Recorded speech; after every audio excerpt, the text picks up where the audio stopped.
Local ಎಕ್ಸ್‌ಪ್ರೆಸ್‌ಗೆ ಮತ್ತೊಮ್ಮೆ ಸ್ವಾಗತ. ಶಿವಮೊಗ್ಗ ಗ್ರಾಮಾಂತರ ಸಿಪಿಐ ಪರಶುರಾಮಪ್ಪನವರಿಗೆ ಕರ್ತವ್ಯಕ್ಕೆ ಅಡ್ಡಿಪಡಿಸಿದ ಆರೋಪದ ಪ್ರಕರಣ ಕುರಿತಂತೆ ಶಾಸಕ ಬಿಎ ಸಂಗಮೇಶ್ಗೆ ಜೆಎಂಎಫ್ಸಿ ನ್ಯಾಯಾಲಯ ಷರತ್ತುಬದ್ಧ ಜಾಮೀನು ನೀಡಿದೆ.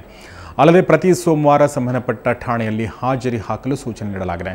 ಭದ್ರಾವತಿ ಗ್ರಾಮಾಂತರ ಠಾಣೆ ವ್ಯಾಪ್ತಿಯ ರಂಗನಾಥಪುರ ಮತ್ತು ಕಂಬದಾಳ ಹೊಸೂರು ಗ್ರಾಮಗಳಲ್ಲಿ ಅಕ್ರಮವಾಗಿ ಅಂಗಡಿಗಳಲ್ಲಿ ಮದ್ಯ ಮಾರಾಟ ಮಾಡುತ್ತಿದ್ದ ಹಿನ್ನೆಲೆಯಲ್ಲಿ ದಾಳಿ ನಡೆಸಿ ಶೇಖರಪ್ಪ ಮತ್ತು ಮಜ್ಜಿಬಾಯಿ ಅನ್ನೋರನ್ನು ನಿನ್ನೆ ರಾತ್ರಿ ಪೊಲೀಸರು ಬಂಧಿಸಿದರು. ಈ ವಿಷಯ ತಿಳಿದ ಶಾಸಕ ಸಂಗಮೇಶ್ ಮತ್ತು ಅವರ ಬೆಂಬಲಿಗರು ಠಾಣೆಗೆ ಆಗಮಿಸಿ ವಾಗ್ವಾದ ನಡೆಸಿದ್ದಾರೆ. ಇದರಿಂದ ಸಿಪಿಐ ಪರಶುರಾಮಪ್ಪ, ಶಾಸಕ ಸಂಗಮೇಶ್ ಮತ್ತು 15 ಜನರ ವಿರುದ್ಧ ಅವಾಚ್ಯ ನಿಂದನೆ ಮತ್ತು ಕರ್ತವ್ಯಕ್ಕೆ ಅಡ್ಡಿಪಡಿಸಿದ ಆರೋಪಗಳು ಸೇರಿದಂತೆ ನಿನ್ನೆ ಹಳೆನಗರ ಠಾಣೆಯಲ್ಲಿ ಪ್ರಕರಣ ದಾಖಲಾಗಿತ್ತು.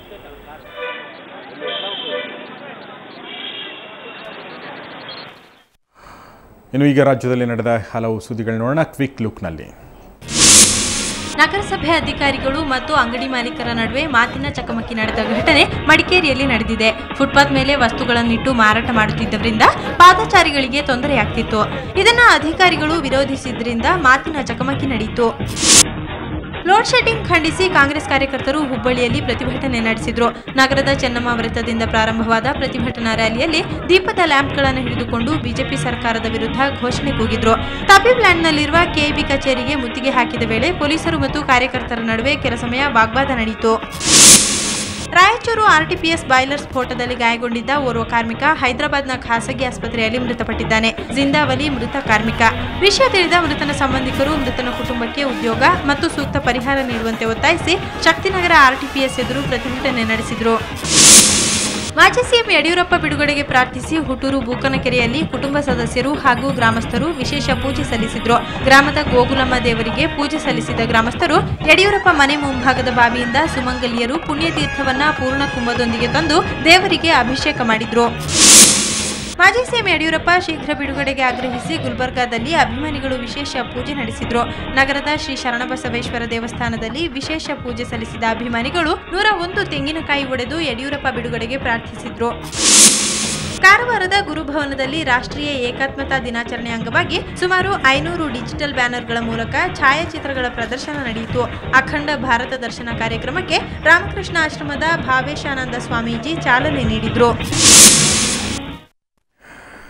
ವರ್ಷಕ್ಕೊಮ್ಮೆ ದರ್ಶನ ನೀಡುವ ಹಾಸನದ ಅಧಿದೇವತೆ ಹಾಸನಾಂಬೆ ಬಾಗಿಲು ಇಂದು ತೆರೆಯಲಾಯಿತು. ಪ್ರತಿ ವರ್ಷದ ಈ ವರ್ಷವೂ ಬಾಗಿಲು ತೆರೆದು ನೋಡಿದಾಗ ದೀಪ ಉರಿಯುತ್ತಿತ್ತು, ಹೂ ಬಾಡಿರಲಿಲ್ಲ. ಇದು ದೇವಿಯ ಮಹಿಮೆ ಅನ್ನೋದು ಭಕ್ತರ ನಂಬಿಕೆ. ಸಾವಿರಾರು ಭಕ್ತರು ದೇವಿಯ ದರ್ಶನಕ್ಕಾಗಿ ಆಗಮಿಸಿದರು. ಹಾಸನಾಂಬ ಮಹೋತ್ಸವದ ಡೀಟೇಲ್ಸ್ ಇಲ್ಲಿದೆ ನಿಮಗಾಗಿ.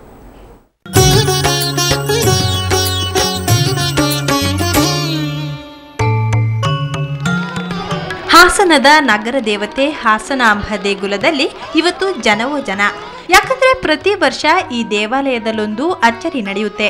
ಇವತ್ತು ಮಧ್ಯಾಹ್ನ ದೇವಾಲಯದ ಬಾಗಿಲು ತೆರೆಯುತ್ತಿದ್ದಂತೆ ಆ ಅಚ್ಚರಿ ನಡೆಯಿತು.